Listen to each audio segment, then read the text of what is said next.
Hello guys. Well, as you all know, here in Europe we throw people in jail for having politically incorrect opinions, right? We put scientists in jail for not agreeing with certain egalitarian theories or for wanting to revise certain historical events. And that's all good, right? That's good because we gotta protect the community cohesion, meaning follow each other off the cliff in a nice straight line. And don't you dare to step out of the line. We also gotta protect the democracy. That's the argument you hear a lot, right? Protecting the democracy, regardless of what the content, of what the meaning of the word democracy actually is, you know. Because I go and ask the average Joe on the street to explain you what democracy is, he won't really know, right? All he'll be able to tell you is, it's something about people having the power. But what he will know for sure is that it's good, right?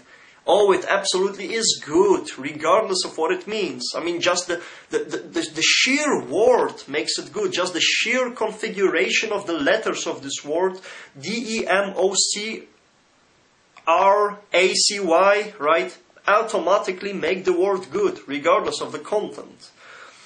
So, I mean, you know, of course we're not using the term democracy in the Hellenic sense of the word. Because in the Hellenic sense of the word, as described by various Greek philosophers and probably most notably Plato, the truth, right? The truth was the highest good in the democracy. And the search for the truth, the striving for the truth was the main goal of the democracy. And therefore it was unthinkable to prohibit speech or scientific research on certain subjects. Because, you know, the truth was the most important.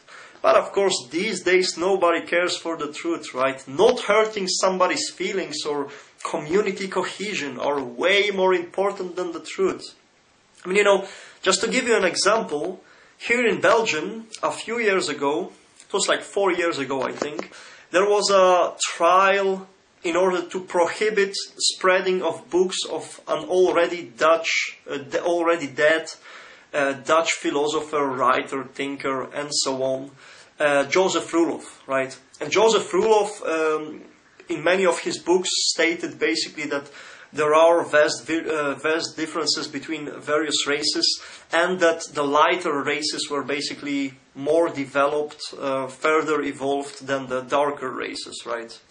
So, of course, they wanted to prohibit the spreading of those books because... Not because it was untrue, you know, the argument of truth was never made. The only argument was that it was hateful and racist, right? Now, fortunately, back then the judge decided that there was insufficient legal ground to prohibit the spreading of those books, right? So our great government, of course, did a great job and 2 years ago added a new article to the so-called anti-discrimination law, right?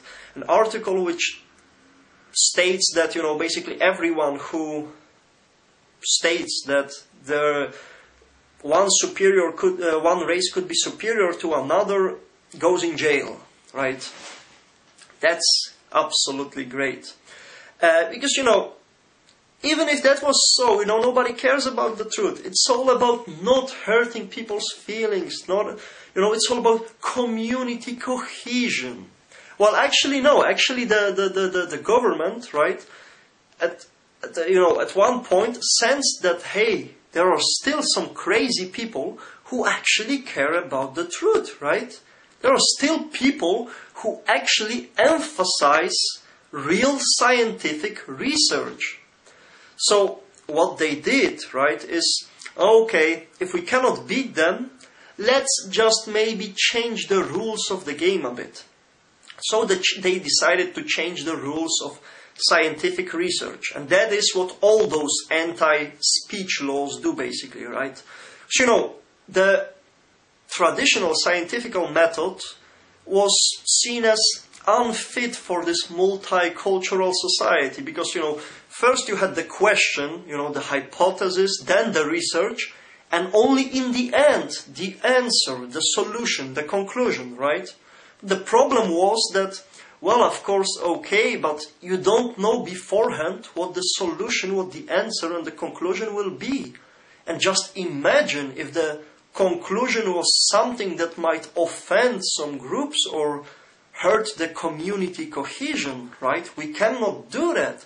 So we have to change the rules of scientific research.